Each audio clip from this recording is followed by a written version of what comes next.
61, post-menopausal, 100 days. Janet Jackson, 1995 body. Can it be done? We're gonna find out. Out of the blue, I'm changing my tune. They think I'm singing off key and coming unglued. The question for today is, when you don't really have the energy to get up and do your workout, how do you keep motivated? Motivation. Good question. Hello, everybody. It is day 17 of the 100-day challenge, and this is Life with Dr. Shari Hall. And boy, you know, life, it's just life. That's why I called this series Life with Dr. Shari Hall, because life is complicated sometimes. So I'm talking to you after I've already done my workout, so I'm going to go back and show you what I just did. But the question for today is, when you don't really have the energy to get up and do your workout, how do you keep motivated? Motivation. Good question. Where do you get your motivation from to keep going, to keep continuing when you think you just don't have it in you to take one step forward? Seriously, that's how I felt today when I woke up. I was just so tired from that workout yesterday. I'll tell you, when you add those compound exercises in and you incorporate a little bit more cardio into your weightlifting sessions, that changes the game. And so we changed the game this week, which is a good thing. That means I'm progressing. But it did take me a little bit longer to recover. So my plan was to get up in the morning and to do my workout as I usually do in the morning. But here it is late in the afternoon. It's almost 4 o'clock in the afternoon. And I just got through my upper body A workout for this week. Where did I get my motivation from today? Well, it was slow going and I had to dig deep. So by the time I actually got around to sort of resigning myself to the fact that I needed to do my workout today, I needed to get moving, my husband had come home and his boss had just given him like a collection of 100 LPs, like albums, vinyl albums. And my husband's a bit of a collector. And he was so excited about it. And he's got them all laid out on the dining room table. And I'm sneezing from all the dust and mold because these things have probably been in storage like forever. And I'm like, you know, what's going on? But I saw his passion and his excitement for what he was doing and his curiosity and his interest. And he was like a little kid. And every time he opened, you know, another box and he pulled out another record, it was like, oh, what's this one? And oh, that's a good one. Oh, I never heard of that one. Like there was this sense of curiosity and interest and like, wow, what's coming next? And I think that was the trigger for me today to get my butt in gear. It's like that curiosity of what can I do today? What can my body manage today? Can I get through this workout? Asking myself questions and being interested and curious about what the outcome was going to be and almost approaching it like a little child, like saying, can I do this? Yes, yes, I can. Yes, I can. Remember that little book that you read as a kid, like Thomas, the little engine that could or something? I'm getting my characters mixed up. Maybe it's not Thomas the Tank Engine, but the little engine that could. And like, I think I can, I think I can, I think I can. Well, for me, that motivation came from my husband and his passion for the curiosity and the interest that he showed in the surprises around every corner when he lifted up a new box or opened a new bag of those albums. And for me, that curiosity came with, well, what happens if I just start this workout? Am I just going to be able to get to the next exercise? Can I push myself that little bit farther? Can I just try one more repetition, even though I'm already exhausted? Can I get through this? And can I be interested and curious as to what is my body going to feel like once I'm going to get started? How is my mental status going to change once I get started? If I can just get up the energy and the vim and the you know, the drive to just take that one forward step, maybe the rest will come easier. And you know what? It most certainly did. I gave myself a little snack beforehand. I actually had a chicken drumstick that was left in the refrigerator. Thought I needed a little bit of fuel, so I had that. I drank some water and I got my butt in here, laid out my weights, and I started going through the workout. Now, mind you, I started slowly with the upper body workout. And it helped me to put some kick-ass music on. So I found a Dua Lipa concert, right? Pure dance music with a gorgeous human being to look at. That's motivation right there. Watching Dua Lipa do an hour and a half concert and dancing and moving and shaking her hair and, singing through the whole thing. No lip singing for that girl. So I found the motivation. How do you find motivation to just get started when you think you can't do it? And that's where I was at the beginning of this workout. And now I'm just so happy that I got through it. So what is it that we're going to do today? And I'm going to show it to you in 3 panels. So you saw all 3. So we did 2 blocks of exercises.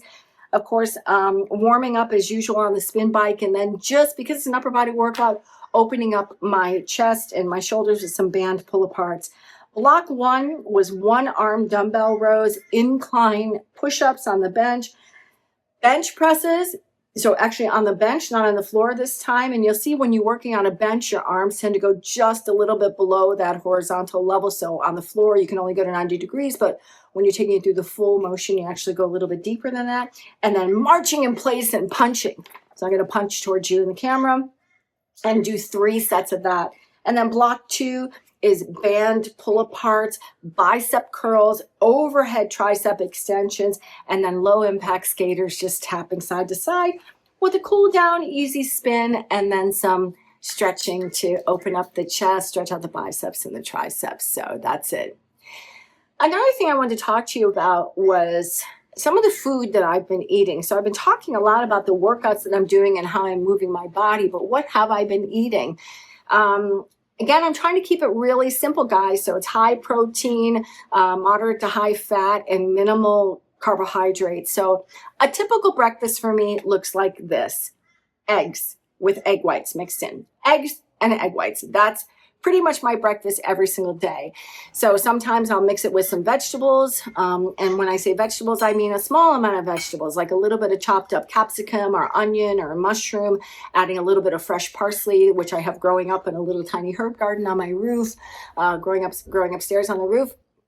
And so mixing 2 or 3 eggs with 150 to 200 grams of egg whites, scrambling that all up really, really well, adding a little bit of salt and pepper, putting a tiny drizzle of either olive oil or some organic butter in the pan, just a tiny little bit to saute those vegetables in.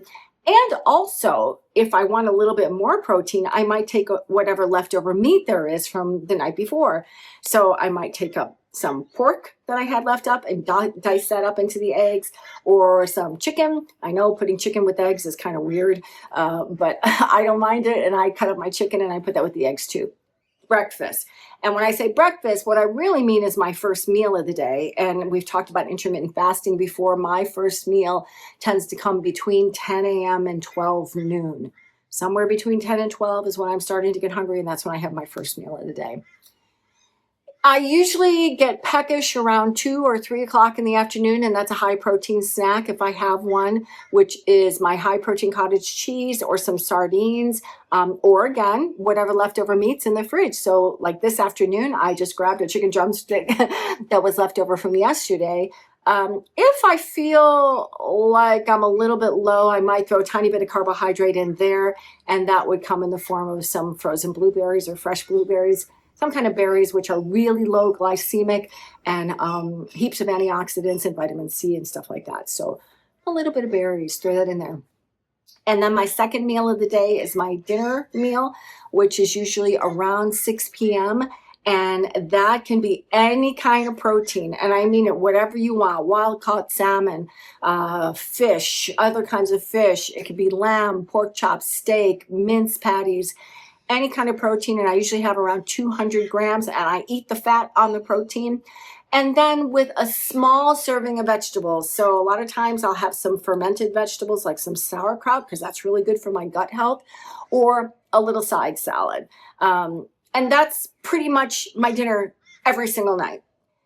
I don't generally get hungry after dinner, and I really like to try to maintain that fasting window so that I'm eating within an 8-hour block and then fasting for 16 hours.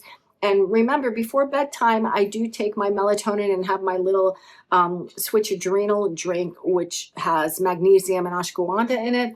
And that just kind of helps me relax for the evening. And usually just having that little drink before bedtime or a little glass of water is enough to fill me up. If I'm feeling a little bit peckish, which generally I'm not, because my dinner fills me up. And like I said, I eat the fat on the meat, so I'm well satiated and I feel good going into bed. So that's what I'm eating during the day. So let's take a look and see how that fuel worked for me today and take a look at my upper body A workout. Let's go.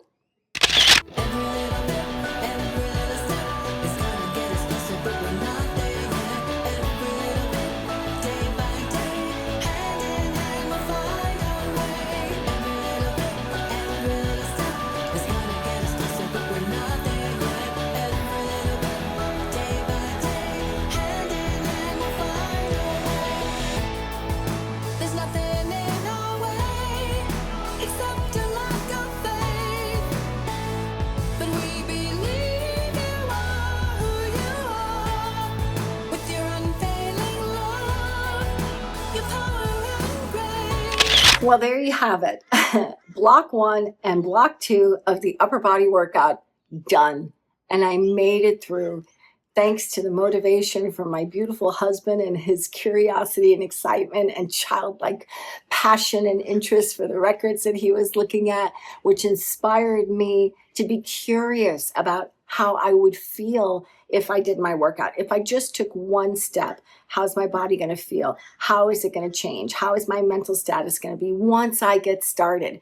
Sometimes that first step is so hard and you feel so tired and life has been so busy and you've had so many other things to do on your to-do list today. But I'm going to tell you something. If you can just find the motivation to start, that's the hardest part. If you can start, you've got 80%, you're 80% there. Just get started. Even if you think that you can't do it, just get started and do what you can. Stay consistent, stick with the plan, get through the workout. You can do it. I did it. I'm so happy that I did it too. I hope that you enjoy following this series. I really love sharing my journey with you, showing you what I'm eating, how I'm working out my body. We're not going to weigh in until Sunday, so I'm going to really stick to that and weigh myself on, every Sunday. So it'll be on day 21 that we do my week 3 summary. I feel good. I'm going based on how my clothes are feeling, how I'm walking, how I'm showing up during the day, how I'm standing up from a chair. All these things I can tell that what I'm doing right now is making a big difference and that I feel better, just overall better.